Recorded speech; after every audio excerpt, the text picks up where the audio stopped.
So the dev blog season has finally arrived once again, and with it comes something that didn't really come as a surprise, at least to those who have been paying very close attention, and that is the advent of Rank 8.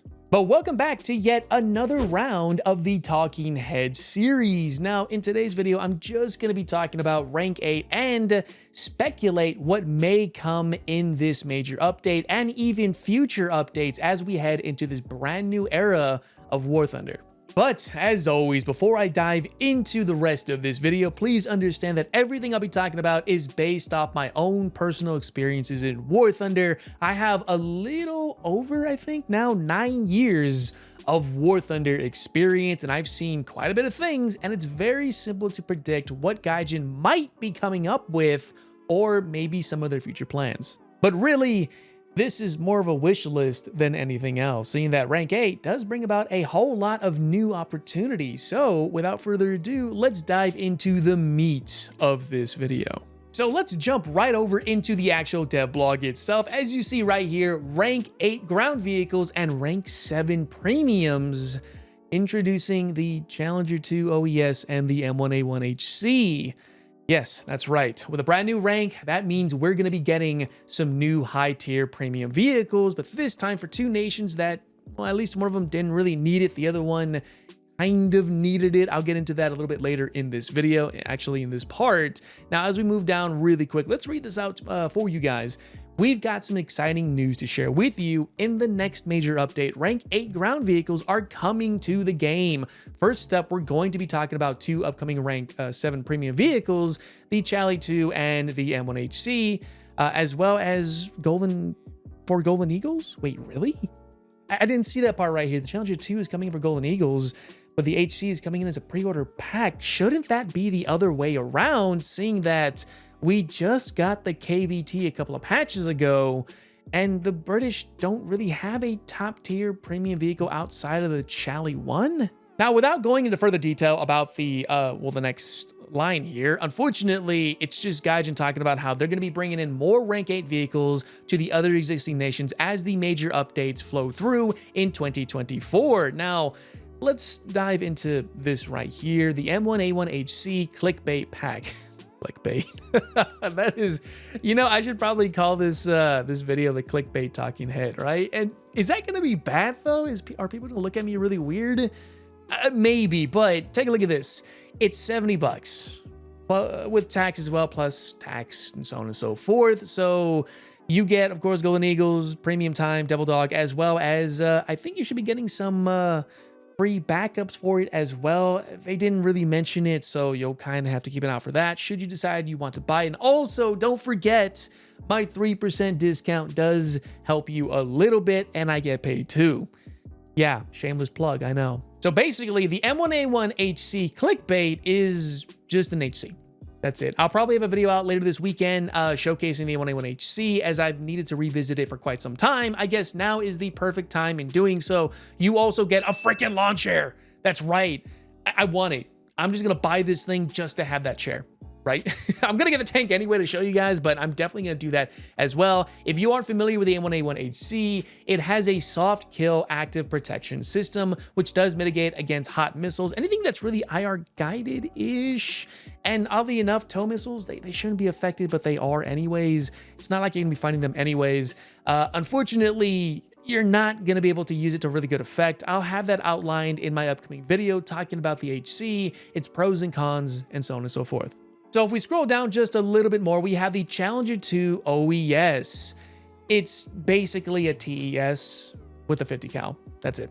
I mean, if you're familiar with that 75-ton, almost 75, excuse me, vehicle, it's pretty much the exact same thing, and it's not really going to change much. I won't really know for certain until I get access to the vehicle itself, which you can expect to see one of those videos a little bit later when the major update drops. But in short, it's just a Charlie 2 with Dorchester armor and ERA.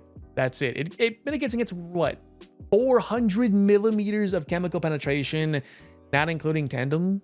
So you kind of have to take that with a grain of salt.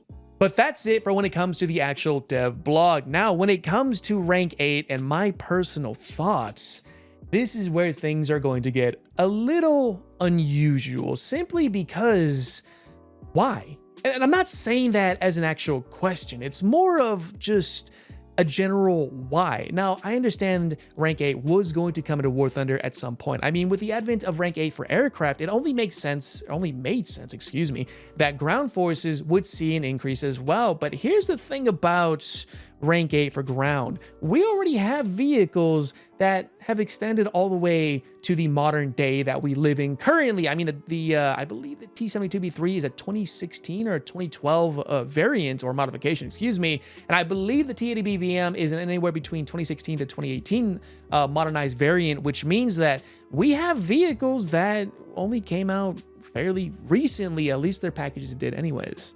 Now, of course, all of that isn't true for the entirety of War Thunder. Now, this means we will likely be getting the T90M, although does it really deserve to be sitting at rank 8, given the M1A2 set V1, which will likely also see a set V2. My guess is we'll see a Leopard 2A7, say A1, which I think is an active protection system-based Leopard. To put things plainly, rank 8, I don't believe is going to change much when it comes to the top tier environment. That is subject to change. Now, when it comes to overall base armor, firepower, I don't really see much of a difference. DM53 is a very capable round, and I wouldn't really well imagine we'd see anything better than that outside of the fact that, well, Gaijin doesn't, at least to my knowledge, don't quote me on this, the numbers they're using for their sabos aren't one-to-one into the real world. I know there's a lot of debate about that.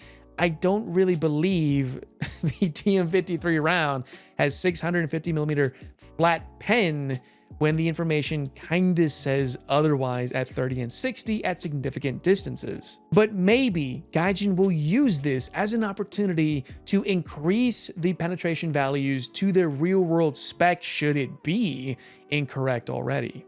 But in the grand scheme of things, all this does is it allows Gaijin to introduce more modern vehicles for other nations. As stated already, the Leopard 2A7s, T90s, maybe even more modernized versions of the T72s and T80s, and maybe even something for already existing nations such as Japan, getting the Korean K1 and even the K2 Black Panther, which would be absolutely outstanding. And dare I say, even an early version of the T14 Armada. That's right, we might see that at some point, but let's not get ahead of ourselves. The T90M, should it come into the game, I don't believe is going to add too much to the Russian top tier lineup.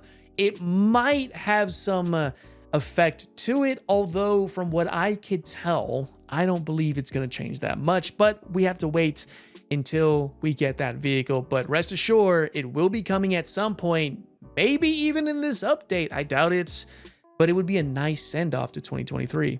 And there's one more thing I want to go ahead and cover before we send this video off into the wilds that is YouTube, and that is, well, the advent of premium vehicles at rank 7.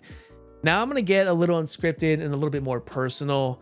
I don't agree with top-tier premium vehicles as they currently stand. I don't think the average newer individual should have the opportunity to buy their way into something that should have taken them a long time to grind for. Now, I get it, right? It's kind of a double whammy. I'm selling it myself. I'm going to be selling it, right? I'm going to be playing them and advertising my 3% discount. So yes, it is a little hypocritical for me to say this, but I'm going to say it more from the player perspective, more so than the content creator side. And as stated already, I don't agree with top tier premium vehicles as they currently stand. I think you should grind through, maybe not as hard as, say, we did. I mean, granted, it takes like, what, 500 hours through normal grinding to get to, I think, high tier, top tier. I mean, that number may be skewed a little bit. It might be a little bit less. It might be a little bit more. It takes me on average around 200 to 300 hours to grind through an entire tech tree, even without using a premium vehicle and just premium time. And that's information I've been using based off the Italians, New Hungarian trees, as well as newer trees that were introduced, such as Israel and Sweden when it did drop. But on the flip side of that, that means if you play top tier, which I know a lot of you guys do, if you're watching this video, you probably play top tier or are planning on doing so very soon. All this is going to do is allow us to farm the newbies. That is right. If you decide you want to spend that 70 Gaijin coin or a little bit less if you use my discounts, shameless plug again, just know that we're likely going to farm you very much. Hell, I might get farmed too. Who knows? I'll be playing it. But with all that being said, what do you guys think about this upcoming major patch, which is going to introduce the rank 8 tech trees, or excuse me, just the tiers? Is this a worthwhile change? Will Gaijin live up to that expectation of bringing the T90M, the M1A2 SEP V2, the Leopard 2A7s, and maybe the Chally 3? Is it in production yet? I have no idea if it is or isn't. I haven't looked into it. Let me know down in the comment section below. And while you're swinging on down there, don't forget to check out my live streams over on Twitch. I am going to be enabling my eye tracker if you guys want to check that out. And also the next video might feature it as well, which should be very interesting. But yeah, that's all I got for you guys. Thank you so much for taking the time to watch this talking head video. And I will see you not only in the next major update, but also in the regular games of War Thunder at every tier. Okay, maybe -1, 2, and 3. That's about it. I'll see you next time.